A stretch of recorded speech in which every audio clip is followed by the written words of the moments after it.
You are listening to the Central Indiana Sports Report, episode 155.1, the Central Indiana Daily Sports Report for Tuesday, January 21st, 2025. It includes everything Central Indiana sports and some major national sports news.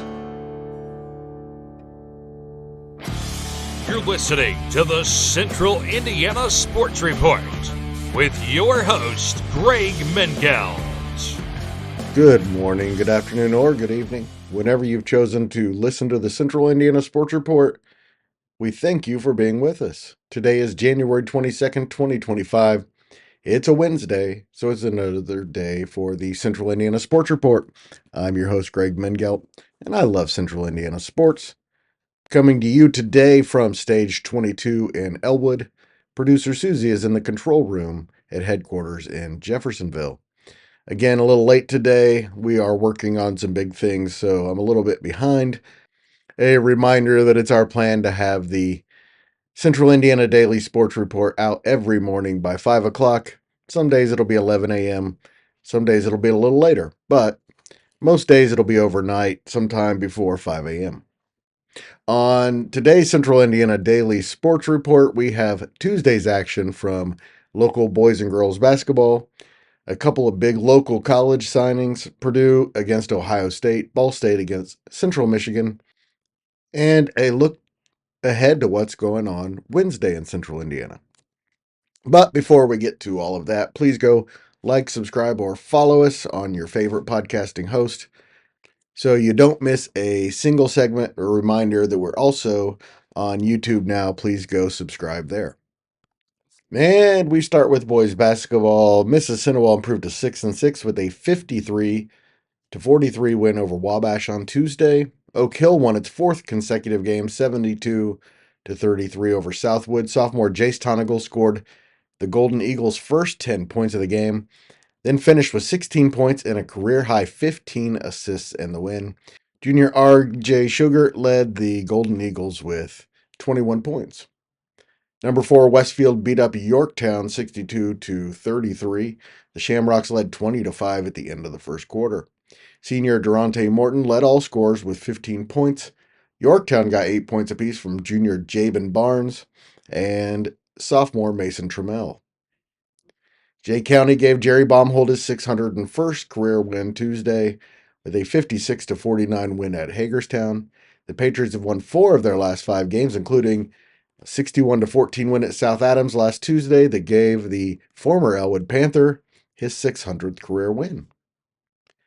Number 8, Lawrence North beat Plainfield 70-61 behind 26 points, 6 rebounds, and 5 assists from senior Xavier Robinson.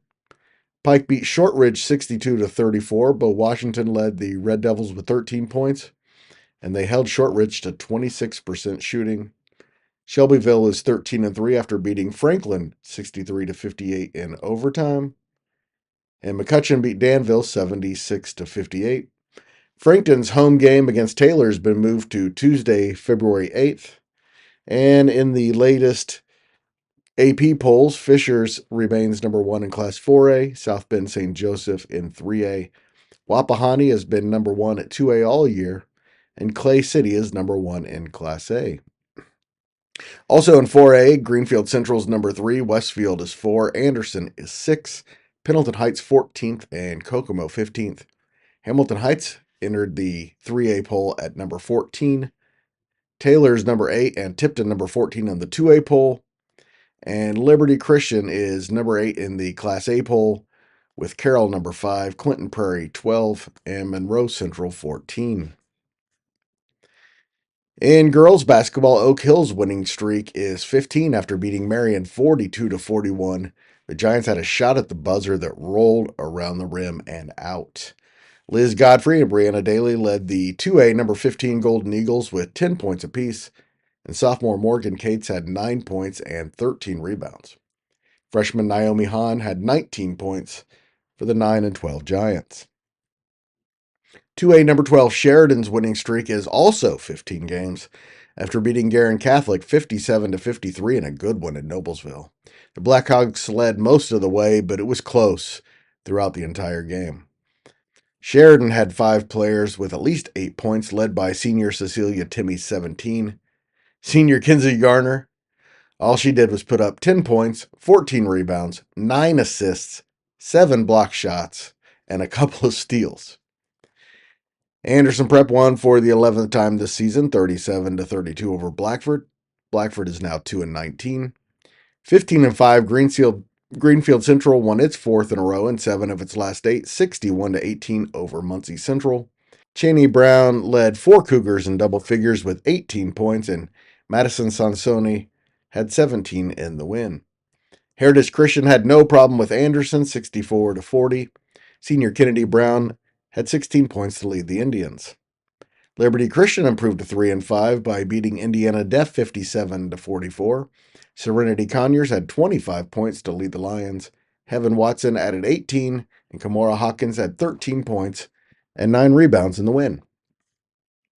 Number 6, Noblesville won its 12th in a row, 68-42 over Harrison. Manchester edged North Miami 39-38. Number 9, Brownsburg beat number 8 Pike 69-58. Fishers pounded Carmel 60-36. Number 1, Lawrence Central beat North Central 76-49. Central Catholic topped Lebanon 53-29. Jeff beat West Lafayette 54-23. 4A number 15 McCutcheon got by Danville 69-62. Randolph Southern beat Blue River 54-31, and Shenandoah blasted Cowan 56-14. Yorktown senior night game against Frankton was moved to Wednesday, and Kokomo at Tipton has been rescheduled for Monday, January 27th at 7 o'clock. It's a varsity-only game. The matchups are set in the Hoosier Conference playoffs. Western will be at Rensselaer Central for the conference championship. Hamilton Heights will face Central Catholic for 3rd. Logansport and Benton Central for 5th. And Tipton versus West Lafayette for 7th. Pendleton Heights swept Newcastle in a swimming duel meet Tuesday. The Arabians won both meets 114-63. That's odd. And Elwood senior Jaden Mullins announced his intent to play football at Anderson University starting next season, joining Frankton senior Ty Everson and Alexandria senior Trevor Martin with the Ravens. Purdue outscored number 11 Purdue 45-29 in the second half and stunned the Mackey Arena faithful in a 73-70 Big Ten upset. The loss ended Purdue's 7-game winning streak and their second longest home Big Ten winning streak in program history at 14 games. It also ended Purdue's winning streak of 36 games in a row when they led at halftime. Trey Kaufman-Wren tied a career high with 26 points for the Boilermakers. He has scored in double figures every game this season, and in his last 4 has 15, 19, 23, and 26. He was 11 for 16 from the field. Braden Smith had 12 points, 8 assists, and 5 rebounds. Fletcher Lawyer finished with 15 points, and freshman Jonkari Harris had 8 points off the Purdue bench. Ohio State made 8 of its 12 three-point attempts in the second half. Senior Micah Parrish was 6 for 8 from behind the three-point line and led the Buckeyes with 22 points. The all-time series between Purdue and Ohio State is now 94-94. Purdue has a winning record against every other Big Ten program. The 15-5 Boilermakers will look to rebound Friday at home against 21st-ranked Michigan. That game is at 8 on Fox. Ball State evened its record at 9-9 and its MAC record at 3-3 with a big road win, 82-80 at Central Michigan on Tuesday evening. Senior Mickey Pearson led a second-half comeback and led Ball State with 16 points. Pearson was 5 for 7 from the field and made all 3 of his three-point attempts in the win. He also had 5 rebounds and 3 assists. 6 Cardinals scored in double figures. Jeremiah Hernandez finished with 15 and made 2 clutch free throws with 4 seconds left to give the Cardinals the win. Peyton Sparks and Jamari Hill scored 14 points apiece. Ethan Britton Watts had 13 off the Ball State bench. And Juanse Gorosito finished with 10 points. Sparks had team bests of 8 rebounds and 3 block shots, and he also had 4 assists.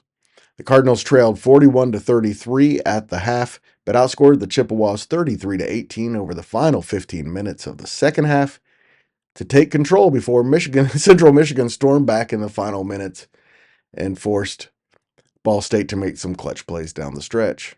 Ball State will look to go back over 500 when it visits 4-14 Northern Illinois on Saturday. The game is scheduled for 4:30 and can be seen on ESPN+. Ball State returns home Tuesday, January 28th, when it hosts Western Michigan. The Indiana Mad Ants clawed and fought their way back after a big fourth quarter deficit to take a lead late in Tempe, Arizona against the Valley Suns. In the end, however, the Suns beat the Mad Ants 117-114 despite 25 points, 8 rebounds, and 4 assists from Jahlil Okafor.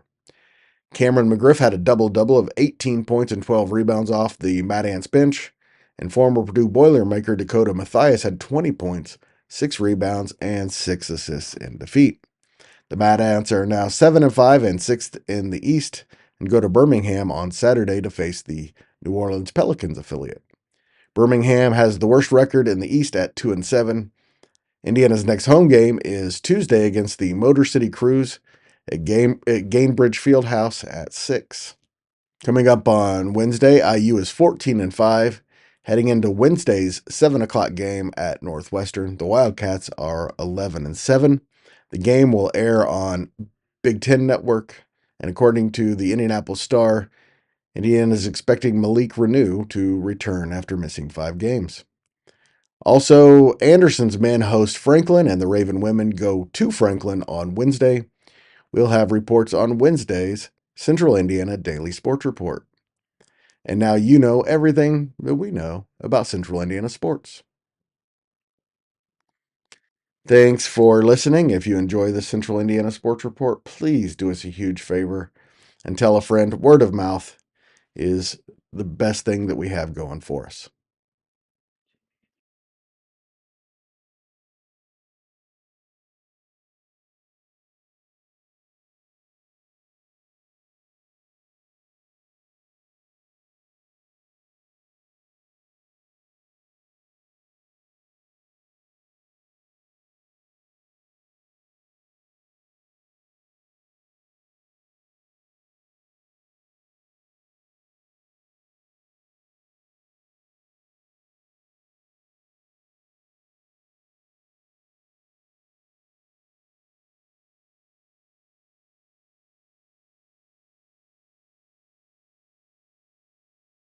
The Central Indiana Sports Report is a product of ITG Media.